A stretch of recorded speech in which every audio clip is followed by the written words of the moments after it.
My wife and I have been married for about 4 years. She brought 3 kids from previous relationships into the marriage while I have none. They moved into my house after the marriage because I live in a better school district. Obviously, we've had our ups and downs, but overall it's been good until a couple of weeks ago when I woke up and found a large dent running down the entire passenger side of my car. The dent is about hand's width wide, starts at the front fender and runs down to the rear tire. I was furious and thought someone sideswept my car as it was parked in the street. I checked our doorbell camera to see if it recorded anything and was surprised to see our teen daughter sneaking out the house in the middle of the night and driving off in my car. She later returned hours later, stumbling into the house. Outside of those 2 events, the doorbell camera didn't record anything else but a couple of passing cars that didn't come close to mine. I angrily showed my wife the recording and told her our daughter needed to be punished, but she said she'd talk to her. I argued that talking wasn't enough, which led us into an argument. My wife argued that the new family dynamic has been hard on the kids, while I argued that it doesn't excuse the damage done to my car. I wanted her to agree to ground our daughter from social media and make her get a job to pay for the damage. We argued for hours until she said, "I don't get a say in any punishment because I'm not her father." That ended the argument and I walked off. Since then, I've checked out of any parental duties. I've been an adult and still make sure the kids are safe and fed, but I haven't done anything a father would do. They had doctor's appointments last week for their checkups because they play sports in school and I refused to drive them, causing my wife to have to take off work. They start school next week and I've dropped them off since moving in, but I told my wife she'd have to do it this year. She argued she couldn't because of her work schedule, and I answered a mother would figure it out. She called me a child and to grow up. I think since I'm not the father, I don't have to take on the responsibilities of one, but obviously she disagrees. Am I the idiot for checking out of parental duties after my wife said I'm not the father? Edit, my wife wants me to report it to my insurance as a hit and run. She said that way no one has to pay for it. I argue that I'll have to pay for it in the long run because they'll jack up my rates. I'm not ignoring the kids and I still talk to them daily. I just don't do or make any parental decisions as I stated above. Also, the other day, our son asked me if he should play basketball or football, and I told him to go ask his mother. Not the idiot. Your wife doesn't get to pick and choose when you get to act like a parent, the idiot authority. She's also wrong about the hit and run scenario. If you get it repaired, you'll have to pay your deductible, and it will jack up your rates. Interestingly, she thinks the way to deal with her daughter's behavior is to commit insurance fraud. What kind of mother is fine with her mid-teen daughter stealing a car, driving while intoxicated, and causing some sort of accident? If I did that, I wouldn't have a social life until I went to college. Her daughter is a budding car thief, and she's not concerned enough to punish her. The new dynamic is hard? Tell mum and daughter next time you call the cops and they can tell them about the new dynamic.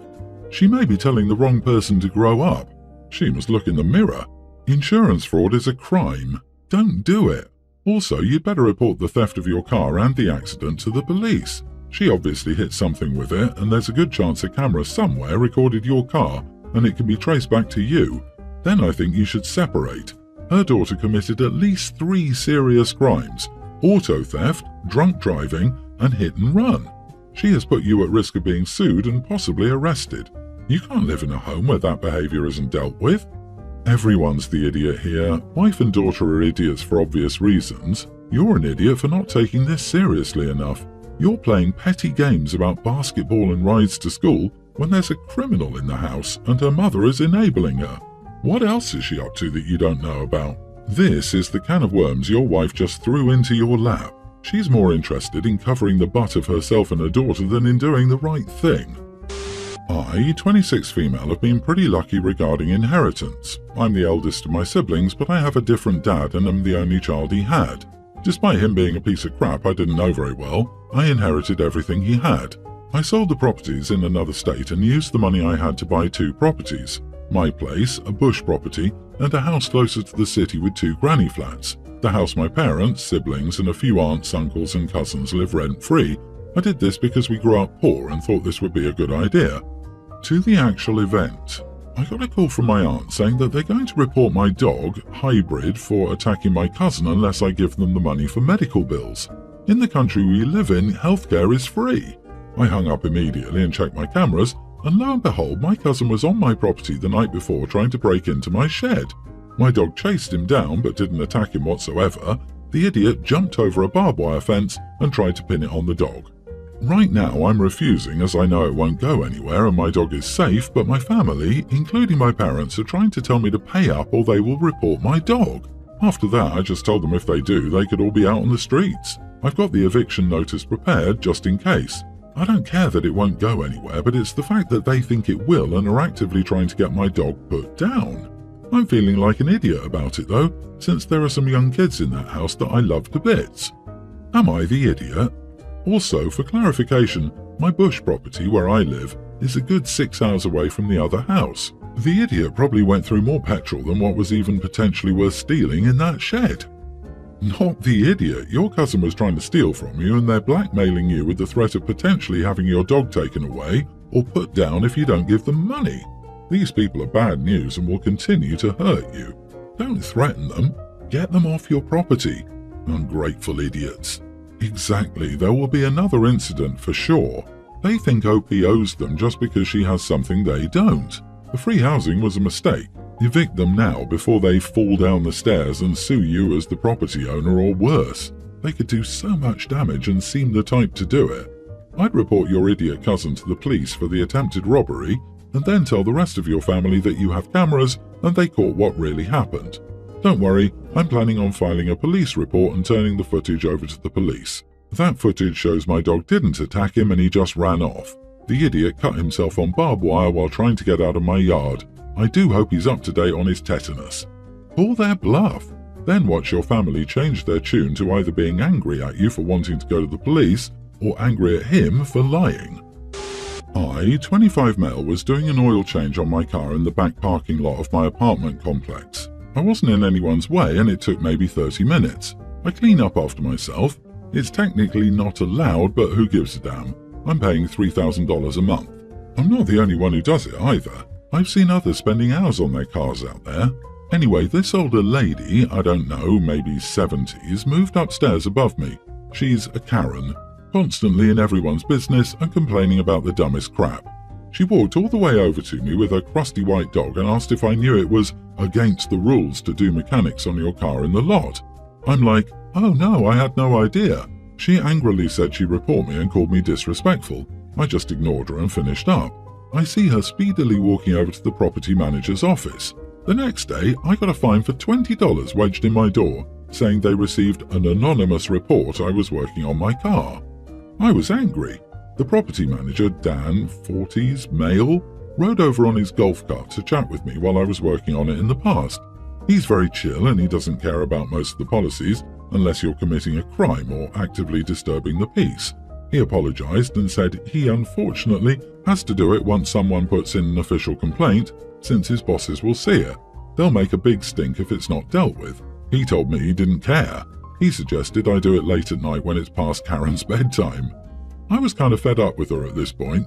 I asked if I could make an official report that someone has a car in the lot that has had expired tags for the last month. Karen's husband's car. He just had surgery, so they haven't been able to get it renewed at the DMV, I guess. Dan laughed and said, "Oh man, really? That's devious, brother." I said, "Yeah, put that crap in. Our state gives the right for private property owners to tow any car with expired tags without notice." The car was towed the same day and she flipped out. It was hilarious. The cherry on top was Dan informing her he couldn't do anything because they'd received an official complaint. Many neighbours and I were nosy and watched the whole debacle outside. I piped up and said it's unfortunate how some people need to learn to mind their own business and chill with the reporting.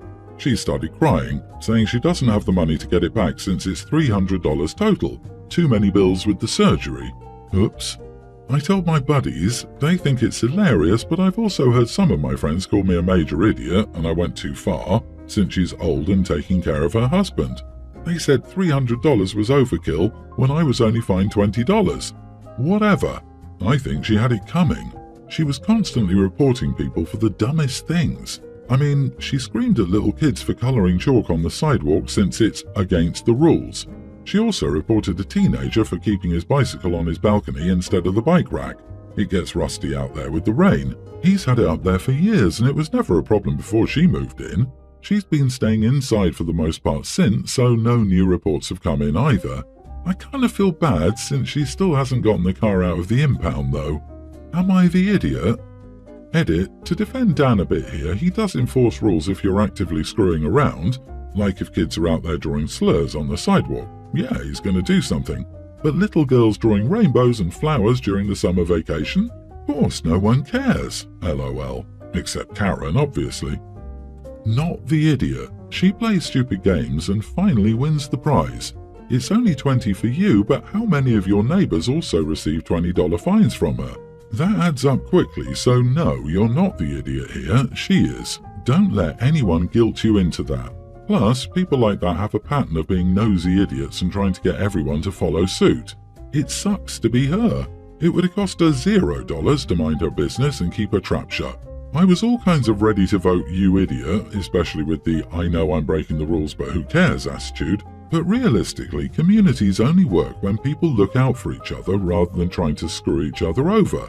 It seems like this bird has no interest in being part of that community spirit, so she can't really blame anyone but herself for this happening. If she'd been a little less willing to kick up a stink for petty reasons, the other residents might have been more willing to help her out with what I'm sure is a difficult time right now. Update. If anyone cares, I saw the car in the lot this morning. I believe the grandson got it back for her. She still hasn't done her daily patrolling yet, so maybe she learned her lesson. I, 37 female, married my husband Todd, 41, very young. 3 years into our marriage, we got a divorce because he had an affair and got his mistress pregnant. We were split for 5 years, then decided we changed as people and reconciled for our daughter we had before the divorce, and for ourselves with the help of counselling. We've now been together for 6 years. During the years apart, I had another child with a serious partner who sadly passed away.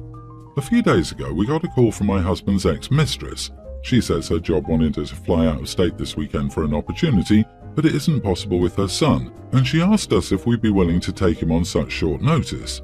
Usually my husband gets a hotel and stays with his son when she flies out, but she said this time would be a longer-term stay. I told my husband absolutely not, that wasn't happening. He said I was being unfair and that he cares for my daughter, who's from my late partner, like his own, and I should do the same. I screamed at him and said, "My daughter isn't the product of my affair. Absolutely no way is he staying here." He got angry and said I was being ridiculous and a witch because the child was innocent. In my eyes, it hurts me too much to look at that boy. Am I the idiot?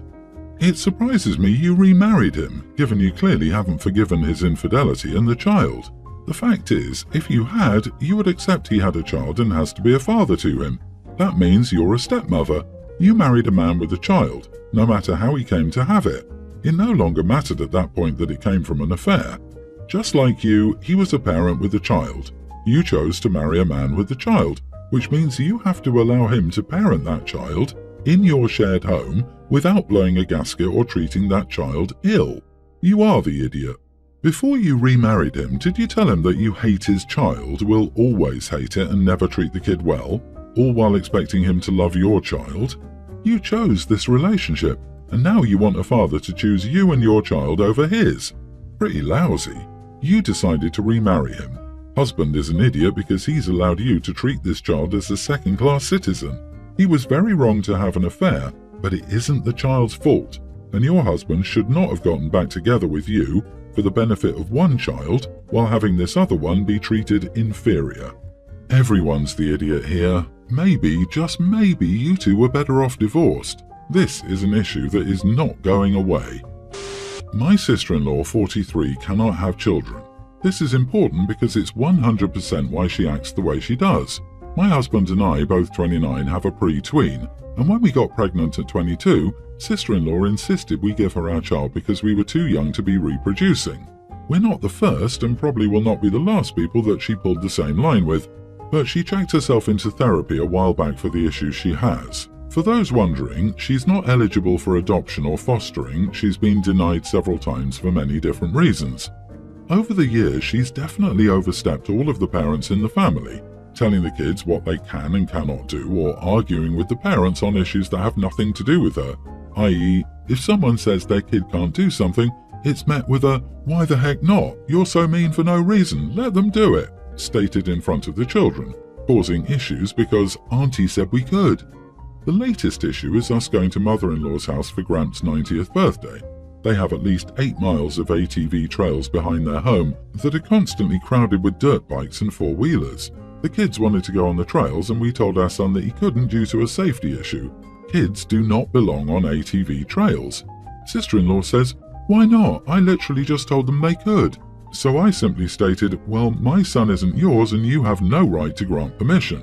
She starts arguing and then openly looks at my son saying, "I said it was fine, just go."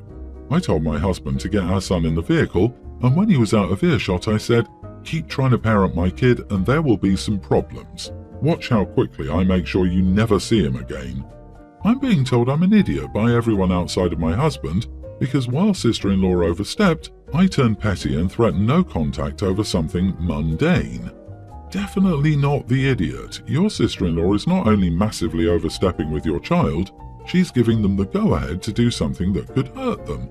Honestly, I think you're already past the point of issuing a warning to keep your child away. They are 7 years old. If mom says no to something they want to do and auntie says yes, who do you think they'll listen to? Especially if it's something dangerous. Agree. Sister-in-law is out of her mind, rolling the dice with your kids and completely undermining you. Drastic measures are long overdue, with no contact or never letting her have unsupervised access to your kids, which will be next to impossible during family visits, so you must be a warrior and protect those kids. It sounds like your whole family, except your husband thankfully, is in the wrong here, so skip the visits.